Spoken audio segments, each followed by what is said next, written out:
Halo Pak Greg dan teman-teman semua, saya Elsa Felicia dari Aksi Angkatan 2020 dengan NIM 20G40007.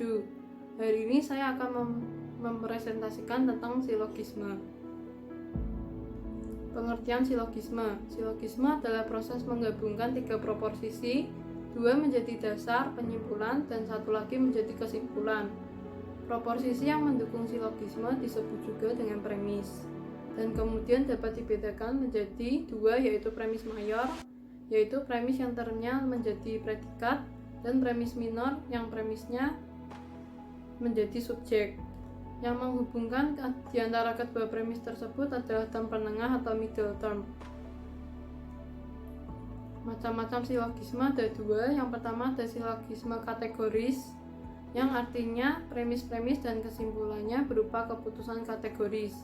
Dibedakan menjadi 2. Yang pertama ada silogisme kategoris tunggal karena terdiri atas 2 premis, dan silogisme kategoris tersusun karena terdiri dari lebih dari 2 premis.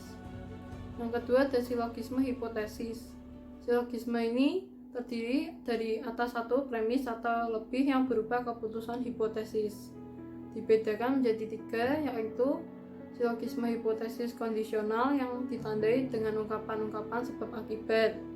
Yang kedua ada silogisme hipotesis disjungtif yang ditandai dengan ungkapan atau, dan silogisme hipotesis konjungtif yang ditandai dengan ungkapan tidak sekaligus.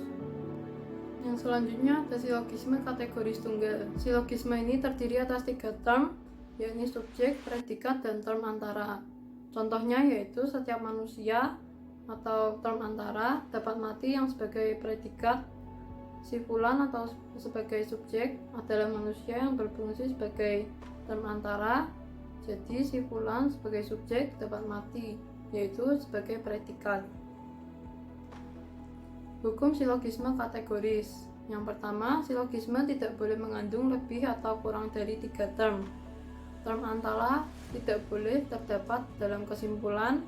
Term subjek dan predikat dalam kesimpulan tidak lebih luas daripada premis-premis yang ada. Term antara harus sekurang-kurangnya 1 universal. Jika kedua premis mayor dan minor afirmatif atau positif, maka kesimpulannya harus afirmatif dan positif pula. Kedua premis tidak boleh negatif, kedua premis tidak boleh partikular, kesimpulan yang harus sesuai dengan premis yang paling lemah. Susunan silogisme lurus. Penyimpulan itu tersusun dari 3 term. Ketiga term itu adalah subjek, predikat, dan term antara. Term antara adalah sebagai kunci silogisme, sebab term antara itulah yang menyatakan mengapa subjek dipersatukan dengan predikat atau dipisahkan daripadanya dalam kesimpulan. Penyimpulan juga tersusun dari 3 keputusan.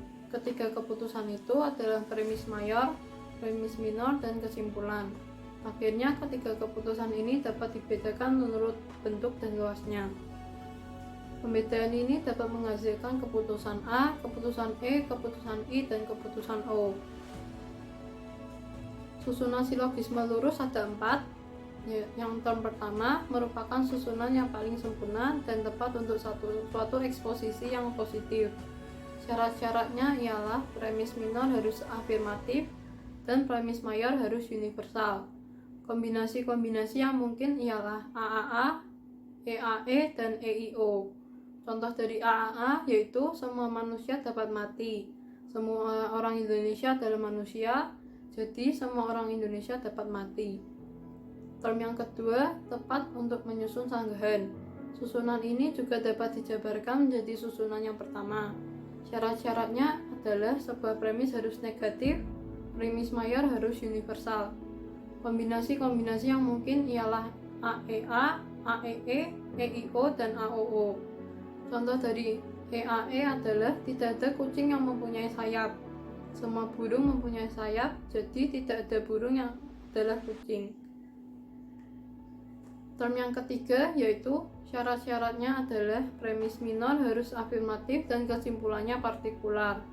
Kombinasi yang mungkin ialah AAI, IAI, AII, EAO, OAO, dan EIO. Contoh dari AAI adalah semua manusia berakal budi. Semua manusia adalah hewan, jadi beberapa hewan berakal budi. Term yang terakhir yaitu syarat-syaratnya adalah apabila premis mayor afirmatif, maka premis minor harus universal. Apabila premis minor afirmatif, kesimpulan harus partikular. Dan apabila salah satu premis negatif, maka premis mayor harus universal. Kombinasi-kombinasi yang mungkin ialah AAI, AEE, IAI, EAO, dan EIO. Contoh dari AAI adalah semua manusia adalah hewan. Semua hewan dapat mati, jadi beberapa yang dapat mati adalah manusia. Susunan silogisme ada dua, yaitu epicerema, yaitu silogisme premis kausal. Silogisme yang salah satu atau dua premisnya disambung dengan pembuktiannya. Contohnya, setiap pahlawan itu agung, karena pahlawan adalah orang yang berani mengerjakan hal-hal yang mengatasi tuntutan kewajibannya. Jenderal Sudirman adalah seorang pahlawan, jadi Jenderal Sudirman adalah agung. Yang kedua ada antimema atau silogisme yang dipersingkat. Silogisme yang salah satu premisnya atau kesimpulannya dilampaui. Contohnya, jiwa manusia adalah rohani, jadi tidak akan mati. Jika diringkas menjadi yang rohani itu tidak dapat atau akan mati. Jiwa manusia adalah rohani, jadi jiwa manusia tidak dapat atau akan mati. Polisilogisme. Silogisme yang dideretkan sedemikian rupa sehingga kesimpulannya menjadi satu premis untuk silogisme yang lainnya. Seorang yang menginginkan lebih daripada yang dimilikinya merasa tidak puas. Seorang yang rakus adalah seseorang yang menginginkan lebih daripada dimilikinya. Jadi seorang yang rakus merasa tidak puas. Seorang yang kikir adalah seorang yang rakus. Jadi seorang yang kikir adalah seorang yang rakus. Si fulan adalah seorang yang kikir. Jadi si fulan merasa tidak puas. Demikian presentasi saya hari ini. Saya ucapkan terima kasih.